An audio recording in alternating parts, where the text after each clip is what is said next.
What is going on, guys? It's Brady here. Today I have a very special video for you guys. We're gonna learn how to create a listing video in a cinematic way. Now, I spent a few years doing real estate videos myself, and I've learned many things over the years to my craft, and today I'm going to share those things with you. So whether you're a freelance videographer yourself or a real estate agent, I'm gonna give you guys my whole process that I spent years and years mastering. Let's go take a look.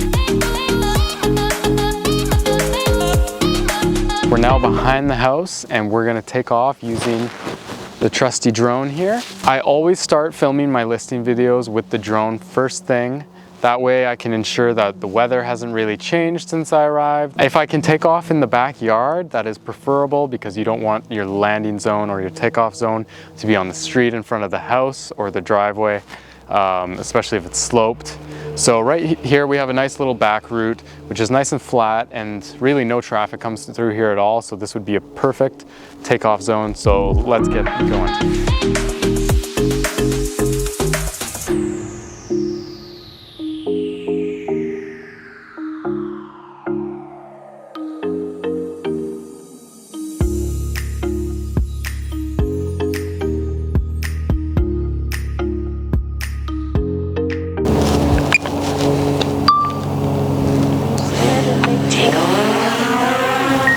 So the first shot I always make sure to get is a pan in on the home.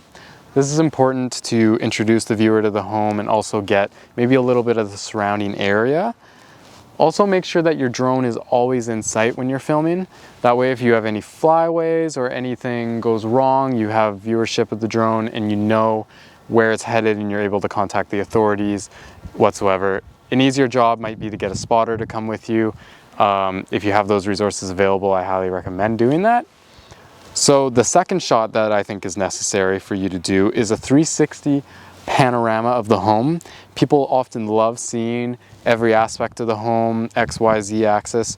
So yeah, it just looks great. And the third and final essential drone shot is the pan away. I often put this clip at the end of each listing video that shows the viewer that the video is now done and that there is some consistency between the beginning and the end, and it kind of mirrors one another, and it just looks awesome.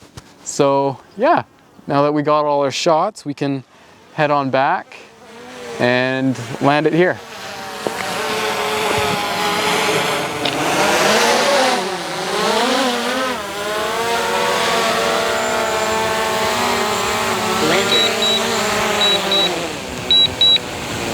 So guys, one more disclaimer before we head on inside. If you're flying in the US or Canada, chances are you might need a drone license, especially if you're in a highly urbanized area or near an aerodrome. So be sure to look into what kind of qualifications you need in order to fly commercially. In the case of Canada here, where I live, I needed to get my advanced pilot's license through Transport Canada. So be sure to do your research on that, because if you're an agent and you're using unlicensed drone work, then you could be looking at a hefty fine. So let's head on in.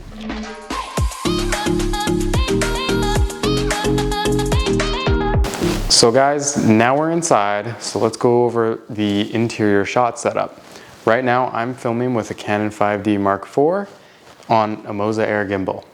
The Moza Air gimbal doesn't hold a ton of weight, but it's pretty good for my 5D and my Rokinon 14mm lens. Speaking of lenses, let's talk about what's ideal for interior shots. So as mentioned previously, I use the Rokinon 14mm f2.8 autofocus lens. It's an awesome lens for interior photos or video. The reason to use a wide-angle lens inside is to make the room look way larger than it really is to the human eye. And this is good for two reasons.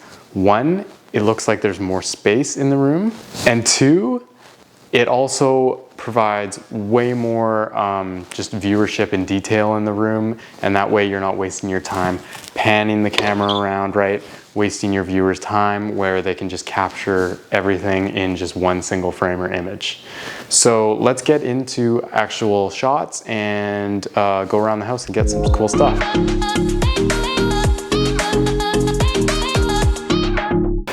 Okay, so just like the drone shots outside, we're gonna go over 3 major shot types inside as well. The first being our classic push in, the second being side to side, almost like a slider movement. Then the third just being a 2-dimensional pan around the room. So let's go over the first one right now in the living room. We're gonna do a standard push in / zoom out reveal. The cool thing about this shot is you can either reveal more or push into a certain subject. So in this case, I was only showing the fireplace and the TV, but once I moved away, you also got to see Indy on the couch and also some of the windows and this awesome view. So another thing that I would recommend when you're filming a listing video is to start the video with the theme or most important part of the house. You don't really want to waste the viewer's time. You want to respect their time, right? So you want to show them really what this place is all about up front. I've seen a lot of videos where people just kind of go in through the front door and do the video kind of like a tour in a way, as someone who is actually in the house would see it. But I prefer to be a little bit more artistic with it, and I like to show what the house is really about and get that out there first and foremost.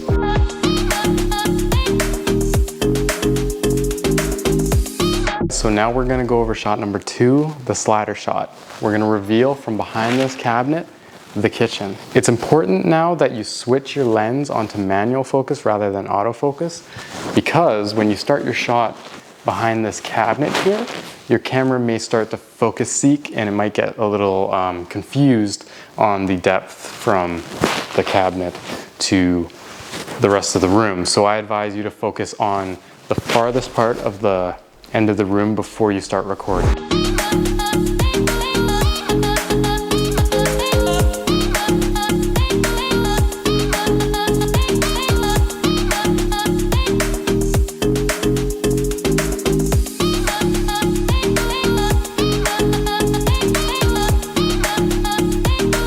Third shot is obviously just a classic pan.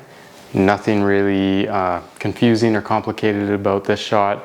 Really just moving the camera from left to right while staying still to reveal more of the room. If you want to get more interesting with it, you can maybe move and pan while moving forward, right? You can often combine any of these 3 shots together and create something like super unique and cool and just suit it with the house, right? Like there's no blueprint to how to shoot a listing video. It's often lots of trial and error. Thank you for watching again. You made it to the end of the video. Be sure to like, comment, and subscribe if this helped you in any way, shape, or form. If you want me to go over my post-production process, once these clips have been put into Adobe After Effects and Premiere Pro, I would be happy to make a video about that. Let me know in the comments below. Thanks for watching again, guys. See you next time.